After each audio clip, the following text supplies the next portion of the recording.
Hello everyone. This presentation is a synthesis of literature discussing the differences in Chinese versus Western or American culture.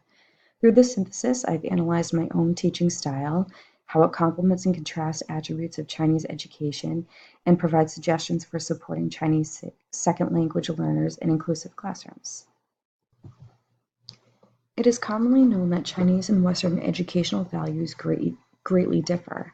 The Carr's 2011 article, Social and Cultural Context of Chinese Learners: Teaching Strategies for American Educators, suggests three notable differences, stating that value of effort over ability, authoritarian parenting style, and the constructivist learning style frame the culture of learning in China. The Carr elaborates on each of these themes and begins with the influence of Confucius, China's most valued educator and philosopher. Confucius believed that success is the result of effort and hard work. In fact, this philosophy translates throughout the Chinese culture, not just in education. Ability has little to do with success, whereas motivation, self-effort, and desire are the characteristics of achievement. The Carr quotes a case study of 20,000 Chinese American elementary students by Wu, 2008, that proves that students are driven by the Confucian philosophy and, surprisingly, or perhaps not, parental influence. While both Chinese and Western cultures value involvement in their children's education, there are significant differences in how parents are involved. According to Thakar, Chinese parenting is authoritarian and controlling. While Western parenting is permissive and less controlling, the stark contrast leads Americans to view Chinese parenting with a negative connotation, when in Chinese culture, rigidity is a valued quality. Thakar explains that Chinese education is largely based around the Confucian philosophy that success follows hard work, not ability, which is a quote from page 51 from his work. Due to these beliefs, Chinese parents are heavily involved in their children's education and believe they will work harder with their guidance. In contrast, while Western parents are involved in their child's education, they are resistant to push them beyond what they believe they are capable of. The Carr's third cultural difference between Chinese and American education is the difference in learning styles. The constructivist learning style is separated into two ideas: transmission of information and creation of knowledge. Chinese education reflects both ideas but focuses on the transmission of information. This learning style is thought of as traditional in the sense that there is a one-way flow of information from teacher to student. Teaching is lecture-based, where students take notes and memorize facts. They reproduce those facts to prove their learning on standardized assessments. On the contrary, the creation of knowledge is described as active learning, where information is learned through a two-way flow from teacher to student as well as student to teacher. Critical thinking and reflective practices are valued, and learning is demonstrated through not only standardized testing, but projects, portfolios, presentations, and other performance-based options as well. While both approaches fall under the constructivist learning style, transmission of information is a more widely valued approach by the Chinese, where creation of knowledge is what we know to be best practice in our culture. These large differences in learning styles could greatly affect an incoming Chinese student in an inclusive classroom. According to Rawlings and Su, Chinese students are highly motivated to learn English due to the growing interest in studying abroad. English learning in China begins in second grade and continues through post-secondary education. English classes are largely based on phonetics, grammar, and vocabulary, and is rarely integrated into other aspects of school or even at home. Standard English is the most common dialect of English taught in classes, with elements of China English incorporated. China English is a variety of English with Chinese culture and language characteristics intertwined. Chang 2017 elaborates and states that China English allows the Chinese people to hold on to their values and cultural identity.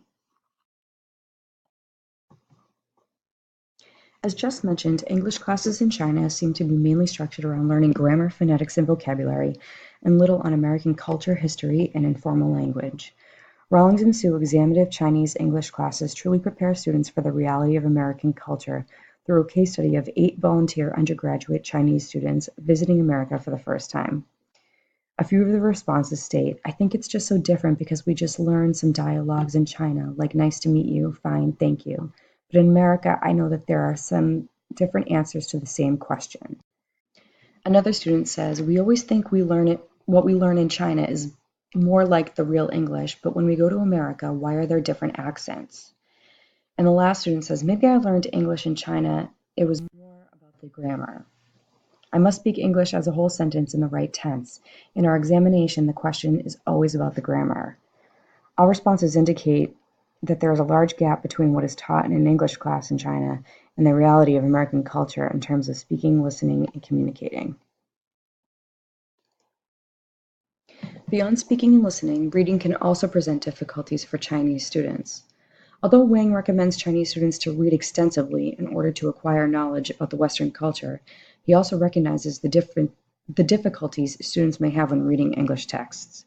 Besides the literal differences in reading, such as different phonemes and even a completely different logographic system, Wang states that cultural background knowledge is necessary for comprehending English works, as history, religion, and literature are largely represented in Western texts. Figurative language, especially idioms, can be quite difficult for Chinese students to understand as well, due to the fact that there is no way to understand their meaning without knowledge of the culture. While reading comprehension is largely dependent on cultural knowledge, the actual culture of writing in China has some distinct differences than that of writing in English. Wang describes the use of adjectives, trait expressions, and militancy as cultural differences in Chinese versus English writing. Chinese students' writing compositions tend to be more flowery or ornate, as Wang says, due to their overuse of adjectives. Wang's example here portrays how a Chinese student would typically compose a piece of writing. While the use of adjectives in English culture is common, we may view this overuse as tacky or even boring. Similar to an abundance of adjectives, cliches or trite expressions are also widely used in Chinese writing. Shown here is an example of the four-character expression, which is a commonly used craft technique in the Chinese culture. English writing does use phrases and expressions, but again, an overabundance may be considered poor writing. Contrary to the first two flowery attributes of Chinese writing, essays or opinion pieces are expected to be demanding and strict in tone. Facts are of utmost importance with little elaboration in between. This contrasts how we teach informative writing or opinion pieces, as elaboration of facts is expected in English writing, and while students are encouraged to be firm in their statements, their tone is much more submissive.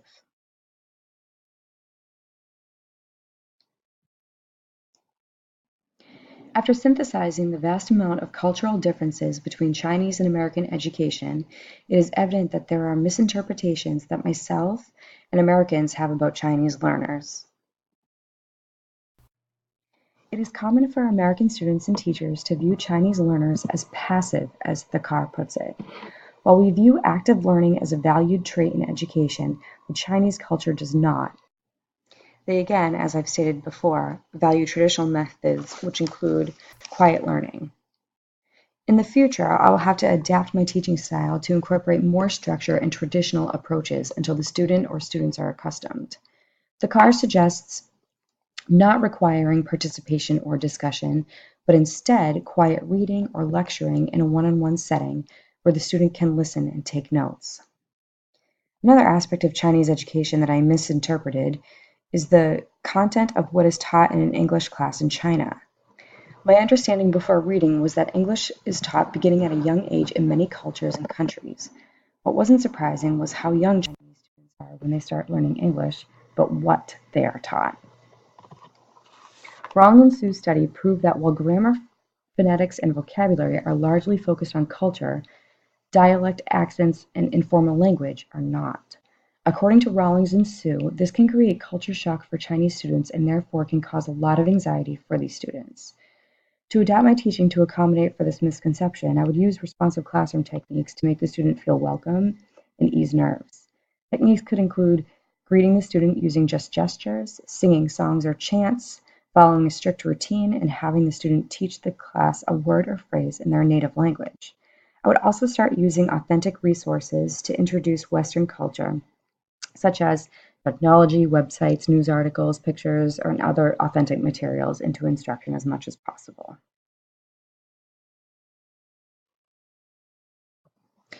In all, when supporting Chinese learners in the classroom, it is important to understand a few key details. The CAR suggests that free communication be used with caution. Chinese students are often used to teachers as authoritarian figures and lecturers. While we encourage participation, Chinese learners are not used to this, and it could negatively affect their understanding of the content. The CAR also suggests implementing strategies and tools that embrace the constructivist style, such as fill in the blanks, choral drills, tests that allow students to recall facts, quiet listening, notes on the whiteboard, memorizing key points from notes, and restating information. In order to help students adapt to Western culture, Wang suggests using authentic materials and sources, such as TV shows, websites, pictures, magazines, news articles, broadcasts, restaurant menus, and travel brochures. Wang also suggests a structure for usage starting with video clips of basic greetings and conversational talk. Wang also suggests that Chinese students read as much as they can in support of their cultural constructivist learning style. Chinese students acquire knowledge through reading and therefore will acquire knowledge of Western culture through reading as well, with the help of a little pre-teaching of vocabulary from the teacher.